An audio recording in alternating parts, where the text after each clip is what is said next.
Hi, I'm Richie. I'm Sarah. And today we're at Create, a social enterprise which is based in the North East. Create helps people throughout Sunderland who are from a disadvantaged background through cooking. Now, these guys here today are learning how to cook behind us, and what Create does is promise to get these guys back into work or find them a job within 12 weeks. I'm with Rob and Martin, who are from the Split Festival and Split Feastival. They run they run this, and you've been here all day, haven't you, cooking? Yes, can you see the sweat on my brow? I have, it smells very nice. What are you making with me here today? We're making a wild mushroom risotto. Fantastic. Today. And what about yourself? What are you making? Are you making anything decent, different, or is it the same? Well, we're having a cook-off to see who's the greatest man. Oh, okay. I've learned how to chop an onion. I've always done it the opposite way to what you're meant to do it. Did you cry? I didn't cry. No tears at all. No tears at all. Chef, I thought Chef might make me cry at one point, but she was nice. The thing is that the ethos of Split Festival has always been about supporting local community, creative arts, and particularly obviously the music scene. But Create is a fairly new business to the city, and they take people who are showing a willingness to sort of re-engage with normal life and getting back to work and so on, and they train them in the kitchen skills so they can become employable in the community. I'm joined with Barry Hyde from the Futureheads, who's making something that I'm not really sure what that is. What is that? This is raspberry coulis. Ooh, it looks really tasty, it looks lovely.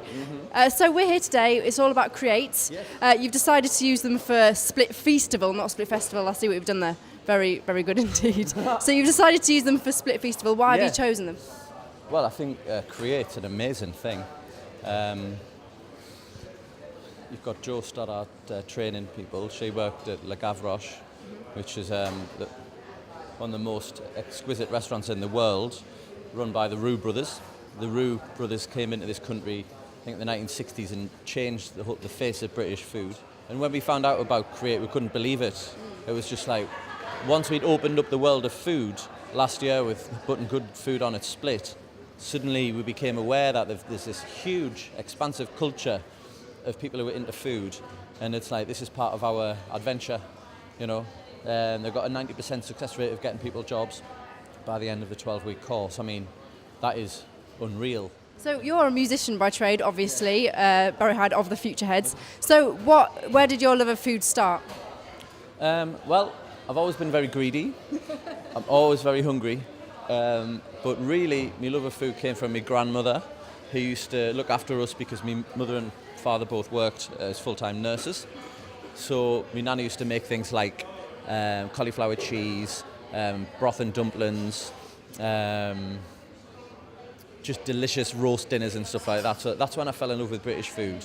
But I didn't really fall in love with international food until we were recording our first album, and the producer took us for sushi. And I tried things like salmon roe, sea urchin, raw squid, and suddenly I was like, became a foodie. He used to come down to the studio and bring like some partridge. Would you like to try some partridge, Barry? And I said to him, Andy, he's called Andy Gill. I said, what are oysters like, Andy? And he said, oysters are like eating the essence of the ocean. So I thought, wow, food's mad, you know. So what sort of food are we to expect from Split Feastival then? Oh my word, I mean, it's more about what you're not going to find, because we've got an absolutely expansive international cuisine or food village. So we're going to have spit roasted animals, okay, which sounds a bit gruesome, but it's the best way to cook meat, to keep it spinning. So those of people who do eat meat will have the best meat, organic meats. We've got Juniper's Pantry doing traditional British fare, but at a very high level. We've got people selling Indian food, different types of Asian food. I've just hopefully sorted out someone who's going to sell Vietnamese baguettes, which are beautiful. And we got an email last night from someone who sells Tibetan food, and we've got someone doing Middle Eastern food, stuff like baba ganoush and hummus. So if you go around and you buy a packet of sausages and some bread from a baker, you can take it to the barbecue, we'll cook it up for you, and then you can take it. So it's like you can pick your own picnic. Yeah. It sounds like quite an international thing. It's not just about British food, it's about food from everywhere. Yeah, it's about international food, but it's also about local food. That's kind of the core of it. Yeah. But obviously in the North East region, we've got every type of food you can imagine, really. Okay, so I'm with Ross from the Futureheads. Now, the question is your baking as good as your guitar playing?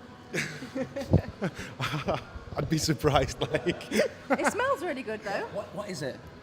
these are caramelised onion and goat's cheese tarts, but this is the goat's cheese that's been whipped with double cream that we're going to pipe on once these have cooled down a little bit, and then we're going to get the blowtorch out, which is the bit I'm looking forward to. So obviously you're a musician, obviously. Yeah. Why have you gone into food? Why do you love food?